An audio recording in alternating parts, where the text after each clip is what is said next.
where my Rapa variety, the tree itself did too quite well, but either side I had cultivars of red raspberry that did not do too well. Maybe because I didn't give it enough care.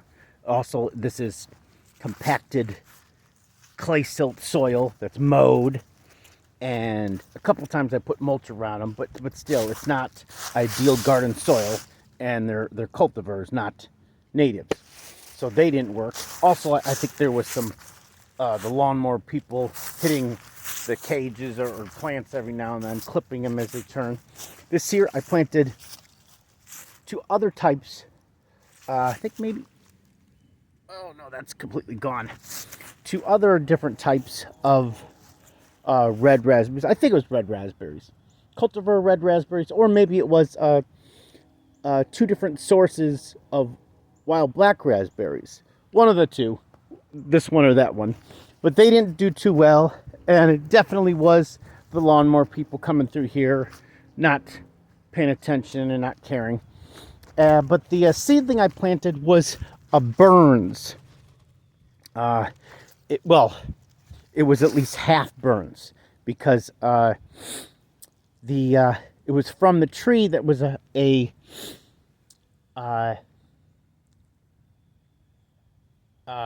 cutting or patented, whatever, grafted parent, but it was open pollinated in a big group. But it was just a little seedling that I was growing. It didn't make it. And then over here, in an area with a little bit more shade, even though there was shade over there until that one tree was removed. But this is my it's not altered or selected, really. It's just a my personal cross that's a half Michigan, half Indiana Pawpaw. There was a problem after it was put in. I don't remember if it was my doing or the lawnmower people doing, but if it was my doing, it would be that I didn't have a strong stake on the tree tube, and the wind knocked it over, and it hurt the trunk somewhere here. Yeah, I think, yeah, it was this side here. It hurt the trunk, and I taped it and got a sturdier stake for the tree tube. And then, of course, it obviously got established because it sent up another shoot. And this one's doing well. These Pawpaws in general did better in this spot than I thought they would. Because with all the buildings around here, it's not as windswept as you would think. Well, though, I did add a lot of ash and bone meal. I swear by bone meal. And on either side, I put wild black raspberries. And here, because of the shade cast by this sugar maple, it was difficult because in a woodland setting, wild black raspberries are usually a successional, meaning they come in as kind of a thicket thing, and as the woodland starts to fill in, well, I can probably show you. So woodland starts to fill in, the wild black raspberries start to thin out. So light shade to just barely medium shade. I can't even see any now because it's filled in too much up there. They start to thin out. Gooseberries, oddly enough, that they can handle much more shade. I'd call them a forest plant, and wild black raspberries I'd call a thicketing / open woodland plant. But they didn't make it, probably because of lack of sun. And also, again, I didn't I mulch up here, but not probably as regularly as I should have. And the lawnmower people were always going through the edges, and sometimes with a weed whacker, sometimes just the compacting of the soil makes it hard for the roots to get moisture and nutrients from nearby soil and their roots to even grow. And here I had a really pretty Liberty apple tree. A big, nicely shaped ones that I had like for 3 years in my nursery growing. And I put it here, and the lawnmower people snapped the branch off a couple times. And I put stakes and talked to them, but then there's a new person hired and they just did it. And the owners here, they don't really say anything to the lawnmower people. Well, the owner that knows about it. And so I twice had to try to fix the branches and amend it. Then, the year before last, I put down cardboard over all this area and had the mulch delivered on top of it. And then I added a whole bunch of coffee grounds and bone meal and stuff, and I really worked the soil to make it easier. And then I put I had actually a shovel, broken off shovel there. So it was like they were hitting that, and it kept on hitting that until they broke it, because they're not really paying attention. And if the person that pays their check doesn't emphasize that they need to pay attention with what they're running over, then it's no sweat off their back. But anyhow, I got the tree starting to recover, even though it's difficult with all the shade cast from this tree. It still was recovering, and then again, lawnmower people hit it. So I'm fixing it now. I'm going to make sure I keep this tube on it till it gets taller, and then I just read that it's 4.5 feet that you want everything to be out of the deer range. This is only 4 foot tall.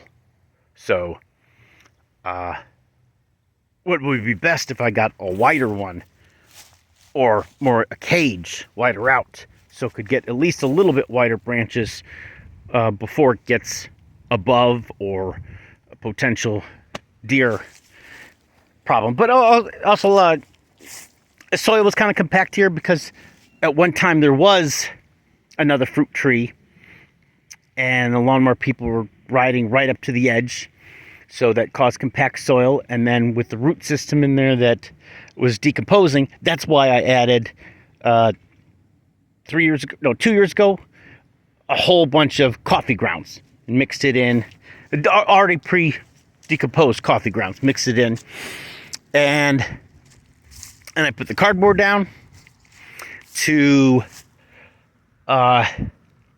prevent any weeds, so the lawnmower people wouldn't come in there and mow or weed whack. And then it was 2 years ago, I decided, okay, why don't I add some perennials that are obviously perennials, because then they would get destroyed rather than them mowing closer to the tree, and it would also loosen up the compacted soil. So it also had to do with, there was a really nice specimen of a pasture rose that I had been trying to find the right place to plant them. Now, pasture rose, that's the one with the 5 to 7 leaves.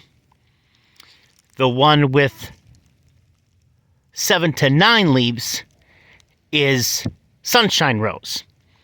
The species names are Rosa carolinus for the pasture rose, and Rosa arkansansis for the sunshine rose. And the reason why that's an issue, or I mention it, is because here in the Chicagoland area, just like with the calico and foxglove beard tongues, this is where the two ranges of them overlap, so they frequently hybridize. And if it's hybridized, then you don't know what character it is, it has, or what color, and also because I follow rules that are frequently mentioned in the Bible. You're not supposed to cross. You're supposed to make hybrids of things. So I try to gear away from it. Unless it's like chestnut and you have to in order for it, the plant to be stabilized because we messed it up. But anyhow, so I wanted to find a place that an aggressive native rose could grow and it wouldn't move into other landscape beds. I mean, I can't have a regular docile bed. I can only have it in an aggressive wildlife area or a abused commercial area, because it is an aggressive rose. Underground rhizomes, spreads anywhere that there's enough sun. When they flower, especially when Dale Gibson, he did a really nice planting of prairie plants along exit 315, I think it was, when the pasture roses would bloom. Oh, it was a beautiful pink display. But, of course, that was destroyed by the highway department. But, so I want to find a place that I could plant it and have it fill in and have a purpose, but not have it be aggressive and not have it hybridized. Because in my nursery, I don't collect the seeds of them, because I have pasture rose, 2 different Arkansas rose, that's the sunshine rose, and seeds still available for the pasture rose from Central Illinois. And I want to find places for either one of them, and I can't collect the seeds from my yard because then they're probably hybridized. But anyhow, see, it kind of gets mowed. It spreads. But from the woodland area over there, this goldenrod volunteered. This is wreath goldenrod. Sometimes you'll see it called blue stem goldenrod, but this current ecotype variety doesn't have blue stems. So I don't, why bother calling it blue stem goldenrod? I call it by its other name. It's a dandelion. So I planted this, and I think there was a couple other plants in here. I don't know if the bottlebrush grass was in the clump. It was a clump of perennials and pasture rose that I planted in here. This is probably blue vervain. I had hairy vervain one time in my nursery, but I don't know what happened to it. Blue vervain is the tall grass prairie one that grows in more on the wet side soil. Hoary vervain is more of a short grass prairie one that's not as common, and they hybridize. And like I said, I try not to grow 2 of any plants that hybridize on the same piece of property. You know, so like in customer's yard, I'll pick a white oak and a red oak, and I'll try not to plant 2 white oaks or 2 red oaks, or at least not anywhere close to each other, because they hybridize. And then you don't know what you really have. And when it comes to endangered species, then it's no longer an endangered species. So if you're trying to preserve that, you don't want to plant something that can hybridize. Like Savannah blazing star can hybridize with a couple of the other blazing stars. So I won't grow one of those documented ones that hybridize with it. Same goes with prairie spiderwort. Prairie spiderwort is a state threatened species, but it can easily hybridize with Ohio spiderwort or Virginia spiderwort, so I don't plant them on the same property. So that volunteered in there. So it was probably blue vervain, bottlebrush grass, and maybe some nodding onions, or maybe not. And I planted a bunch of southern blue flag iris here. Just to have something along the base that would get in the way of them weed whacking the base of the tree. Because I think at one point it was big enough that I just had stakes, or a couple stakes, preventing them from getting too close, but not actually the apple tree being protected itself. Because only once did I see deer damage on this apple tree. Maybe because it's not as inviting as over there. And you know, when I planted that, I also planted a wild black raspberry. That's still hanging on. Now, because I noticed last week that this southern blue flag iris had gotten really established, really thick, and that's fine if this was a rain garden or a wild life remnant or whatever you want to call it, but it was just to protect the base of the apple tree.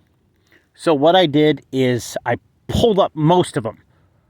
Try not to go too deep because I was hoping not to hit any of the roots of the Liberty apple tree in there. And I moved them over here in a couple spots. I kind of made like a slight V. I don't know if you see it here. And then it was raining, so I only lightly watered them in. And then came back and brought a bunch of heavy dirt, put it on there. And then yesterday, I mostly watered them in. I'm going to come back here with some mulch and maybe some sand too. So, that's what I've been doing with these pawpaws. 4 of them, a Indiana, Michigan, a Sienna, a Burns, and a Rappa. I'm now going to grow or plant another Sienna here that has a really nice root system because it's in a root prune 5-gallon container. And I'm probably going to hold off on the black raspberries unless removing some honeysuckle over there I find, nice specimens. Oh no, I take that back. A while back I planted a gooseberry on either side of the Sienna, of the Sienna. I planted store-bought cultivars of red raspberries on either side of the Rappa. And I planted blackberries on either side of the Burns. That way there would be 4 different bush brambles up here. And it's harder for me to find the blackberry because the blackberry grows more in sand and can't handle jugalone. This area here is more so clay based and has black walnuts here and there. That's the major difference I've noticed in looking at the soil around black raspberries and blackberries. One's Rubus accidentalis and the other is Rubus eleganus. Eleganus is the blackberry. Now, if you recall, the difference between blackberries, I'll just turn this around. Oh, I can't. The difference between blackberries and black raspberries is blackberries don't come clean from the center of the berry. Black raspberries do. But in reading, I've found out that black raspberries contain a lot of oxalate because you have kidney stones, but blackberries don't. So, that's the spiel on these brambles and pawpaws I planted here. Hope it wasn't too boring with not seeing enough colorful pictures or cats and just hearing my voice. Okay. Oh, and these yew branches I just put there just because I trimmed them from another place, and that there's something covering there until I get the mulch. So maybe the next time the lawnmower people come through, won't ride up on there. This could be a snowberry from the snowberry thicket over there. It's two sources of snowberry. One I bought from a nursery up north in Cook County or Cook County. And then I also bought a snowberry from out west. No, not out west. East, I think it was. But I made sure I had two different seed sources for this snowberry thicket I planted in here. Originally, the idea I was going to try to have red, white, and blue berries. I planted silky dogwood for the blue. I was trying to get red chokeberry to go for the red, and then snowberry for the white. And I was going to plant, well, I think I did plant doll's eyes, the woodland perennial, and I forget. There was another, blue coash, and something else that was red, because I was trying to have red, white, and blue perennials and red, white, and blue shrubs here.